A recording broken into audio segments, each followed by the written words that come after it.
Hi guys, well today I'm speaking with Phil Ireland about why Christians have a responsibility to care about climate change. Phil is a campaigner at Purpose, one of the world's largest and leading campaigning organisations, and Phil is currently mobilising faith communities around the world to take part in the People's Climate March that is happening this Saturday the 21st of September. Here's our chat. So Phil, first of all, a lot of people will say that Christians don't really care about climate change or the environment because they're more concerned about saving people's souls. What do you have to say to that? I have to say, over the past couple of years, I've seen a range of Christian organisations across the denominational spectrums engaging with the environment as a key part of their faith and rejecting that kind of myopic or singular focus around saving souls. For example, the Church of England in the UK is divesting from fossil fuels because they see climate change as a really significant threat to the UK and populations around the world, and they, because of their faith, are taking steps to minimise their impact upon God's earth. The Pentecostals are also taking action. There are a whole range of examples of churches putting solar panels on their roofs, or even the presidential candidate in Brazil, Marina Silva.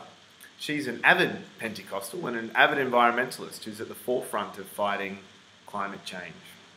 You've also got the Pope making calls that it's a moral imperative for Christians to care about climate change. So I'd say two things. A, I'd say not many Christians would actually put forward that view.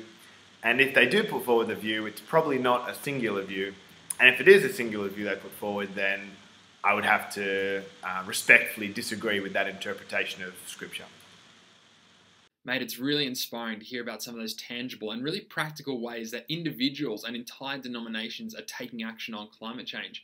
But I guess as Christians, what we all want to know is, what does the Bible have to say about climate change and caring for the environment, if anything?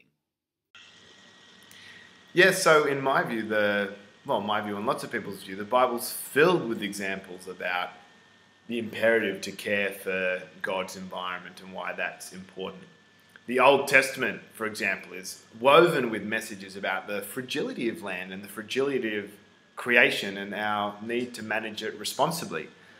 A key example would be the idea of leaving land fallow every 7 years to allow it to rejuvenate so that it can produce crops usefully. Also in the New Testament, Christ calls us to seek God's kingdom and participate in the inbreaking of God's kingdom on earth as it is in heaven. And God's kingdom isn't a kingdom that only embraces human, it embraces all creation. God says that creation is good and to be celebrated. So we have to love creation, but also to love our neighbour and to love humanity. We have to respect and care for creation because humanity relies on the environment for its air, for its water, for its food, for everything. To love our neighbour, we have to love their water, their air supply, their fields, etc.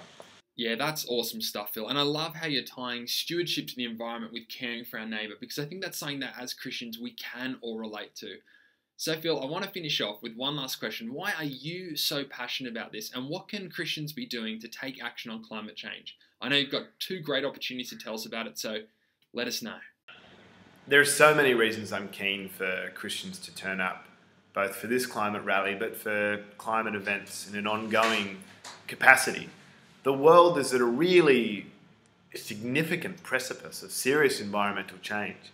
We just had the warmest August on record, and every week it seems like new records are being broken that demonstrate that the Earth's environment is changing quite dramatically, and humans are the primary cause of this through our greenhouse gas emissions. So often I hear people say that, Christians, they don't care about climate change. And I've found that that's just not true, and it's a misrepresentation of people of faith. And I know a whole range of Christians that engage themselves with this issue all the way from direct action and blockading coal ports to writing letters to their MPs, to being prayerful about the environment, to recycling things and putting solar panels on their roofs. And there's a whole range of different ways Christians are engaging and have been engaging for decades with this issue. One of the reasons I'm so keen for Christians to start being more active is that I think Christians and people of faith more broadly need to be at the forefront of this movement.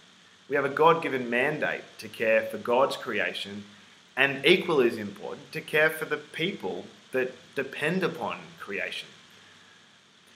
Christians historically have been at the front of so many of these critical social movements. For example, the civil rights movement in the US, the abolitionists with slavery, anti-apartheid movement in South Africa. And people of faith, in my experience, have something really valuable offer to movements like the climate movement. We bring a different spirituality. We bring a sense of hope and a sense of encouragement that complements the rich tapestry of experience and life story that feeds into this movement. I would encourage anyone to Google the People's Climate March, see if there's an event in your local area. If you can't attend, a really simple way of participating is through a campaign I'm actually working on right now called Walk the Walk. This is where you can post an image, a video, or a message on Facebook, Instagram, Vine, or Twitter using the Walk hashtag. Just Google Walk for Climate and you should find this. You'll be in good company as well, as Desmond Tutu was one of the first to post a photo. Anyway, thanks for having me.